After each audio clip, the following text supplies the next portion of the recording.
90-шы жылдардың басы. Болат Алматыдағы бір зиялы отбасының үлкен ұлы. Жасы 23-ке келген, орта бойлы, көркем жігіт. Өзінен кейін екіншісі бар. Әкесі ғалым, анасы мектепте мұғалім.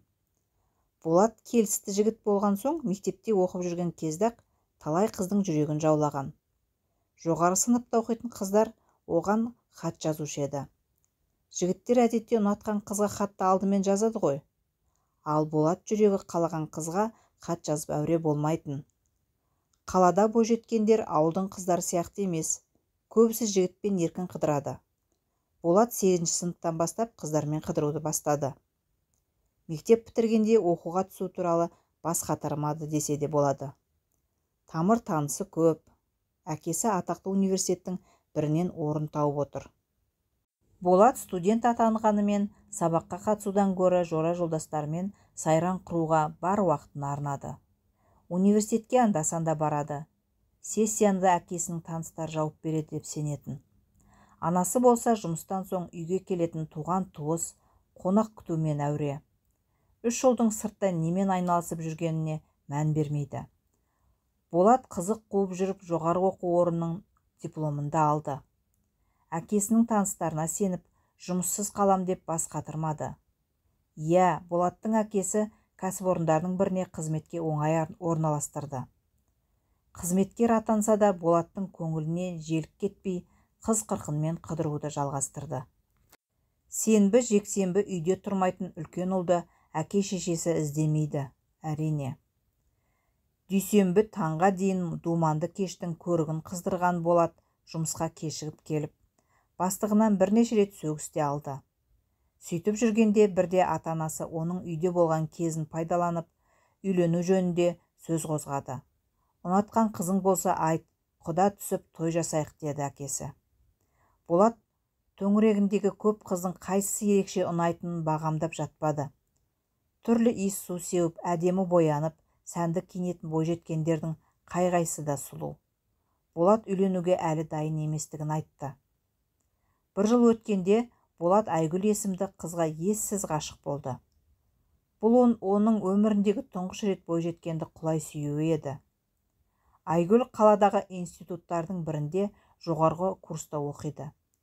Әзілкеш, кіммен болса да еркін сөйлесіп, тез тіл табысатын Айгүл Болаттың жүрегін жаулап алды. Жігіт Айгүлсіз өмір сүре алмайтындай күйге түскен. Күнде кешке жұмыстан кейін Айгүлдің үйіне барады. Подъездің алдында көлігін тоқтатып, қыздың шығуын күтеді. Айгүл де көп күтірмейді. Шашын бұйралап, опа-далабын жағып, сәнді көйлегін үстіне іліп, француз иіс суын бұрқыратып, үйінен шығады. Екеуі түнгі сағат 2-ге дейін көше қыдырып, сырласады. Бұл қызды үй іші неге іздемейді? Анасы түн жарымға дейін жігітпен қыдыруға қалай рұқсат береді деген сұраққа Болат ойланып та көрген емес. Жігіт Айгүлмен бір жылдай достасқан соң ата-анасынан нақ осы қызды алатынын мәлімдеді. Үйіне ерте келіп таныстырды да. Екіншісі де ата-анасы да Айгүл туралы еш пікір білдірмеді. Қыз туралы кім қалай ойлағанына Болат бас қатырмады. Жақындарынан тек анасы ғана ұлының таңдауына қатысты ойын айтты. Балам, бұл қызды тағы біраз сынап көру керек. Әртіс сияқты құбылып тұрма қалай? Айгүлді аса жақтырмағанын білдірді. Бірақ жасы 25-ке келген үлкен ұлдың келін алатын мерзімі жеткенін ескеріп, іштей көңіліне жақпаса да, үйленсін, біз қартаямыз, ұлымыздың қасында жары болғаны жөн ғой деп ойлады. Жастайынан өмірдің құбылыстарына ойланып, төңірегіне жіті мән беріп қарауды білмейтін, әке-шешесінің жылы алақанына әбден үйренген Болат жар таңдауда да өзінің қателікке ұрынатынын сезбепті. Оның Сұлтан деген досы бар еді. Студент кезінде жастар жиынының бірінде танысып, ең жақын досқа айналып кеткен Сұлтан Болаттың мінез құлқына қанық. Оның Айгүлге үйленуге ниетті екенін де жақсы біледі. Үшеуі талай той жиын, думанды кешті бірге өткізген. Айгүлдің жеңілтек мінезді екенін Сұлтан алдымен көрген. Би кешіне барғанда Айгүл Болаттан гөрі өзімен көбірек билегенінде есінде. Мені ұнатады деп те ойлаған.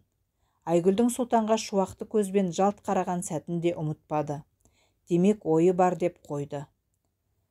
Бір күні өзі-ақ алдыма келер, асықпайын деді өз-өзіне. Сұлтан бойжеткендердің мінез құлқын тану тұрғысынан Болат сияқты емес, сауатты жігіт. Болаттың ата-анасы Айгүлге құда түсті. Қызды келесі айда ұзататын болып келісті. Жігіт жағы тойды 2 айдан соң өткізбек болып шешті. Айгүлдің өмірлік жары болатынын ойласа, Болатқа бар дүние жарқырап көрінетіндей сезінді. Сұлтан досына Айгүлдің өзіне айрықша қарағанын да, билегенде де жібергісі келмей құшағына тартыла түскенін де айтқан жоқ. Жан досының жүрегіне қаяу түсіргісі келмеді. Болатпен шаңырақ көтерейін деп тұрған Айгүлдің көңілі Сұлтанда. Бірде Сұлтан жұмыстан шығып, көлігімен қала ішінен келе жатып, қиылыста тұрған такси күтіп тұрған Айгүлді көрді. Дереу көлігін тоқтатты. Айгүл бұны көргенде қуанып кетті. Университеттегі соңғы сабақтан шығып үйіне бара жатыр екен. Үйі қала шетінде. Автобуста адам көп болған соң таксимен жетуді ойлаған. Сұлтан Айгүлді жеткізіп салатынын айтты. Екеуі көлік ішінде әңгімелесіп отырып, бірнеше көшеден өткенде Сұлтанның көзінің қиығымен Айгүлге қарады. Ана жолы би кешінде жігіті Болаттан гөрі өзімен көбірек билеп, құшағына тартылып берген Айгүлдің сұлбасын елестетті.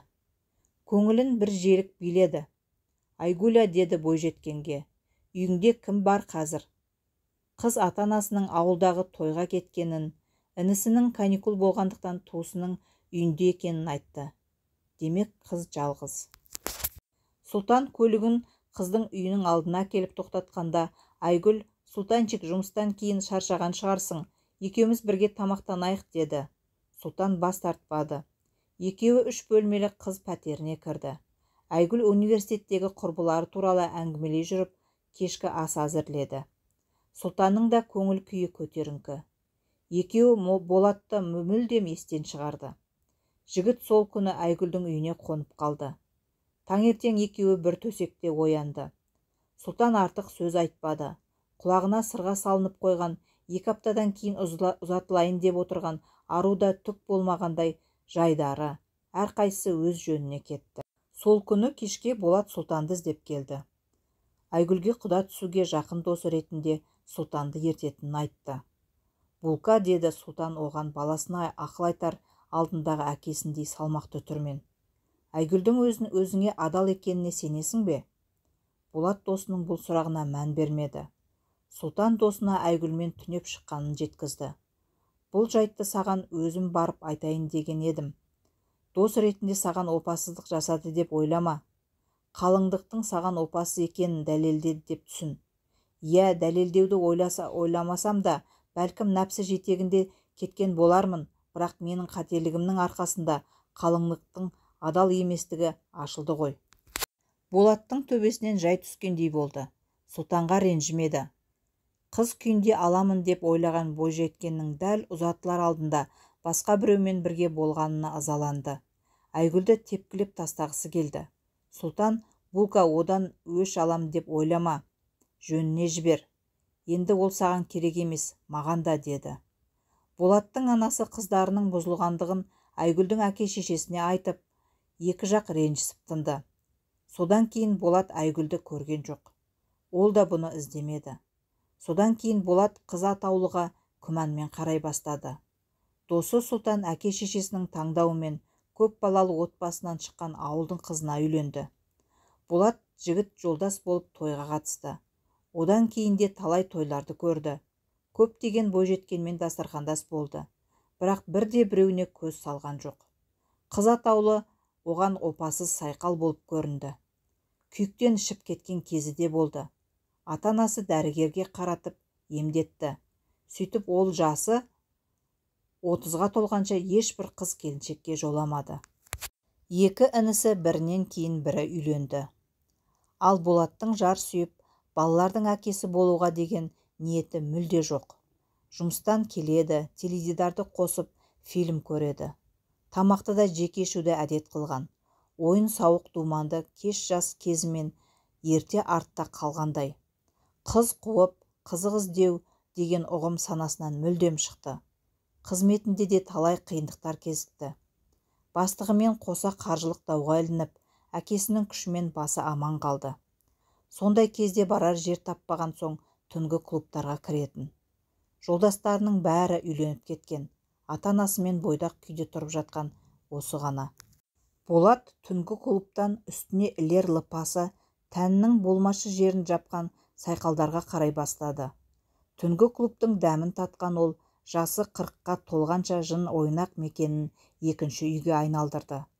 Жарқыл-жұрқыл жын ойнақ мекені жанына жұбаныш секілді.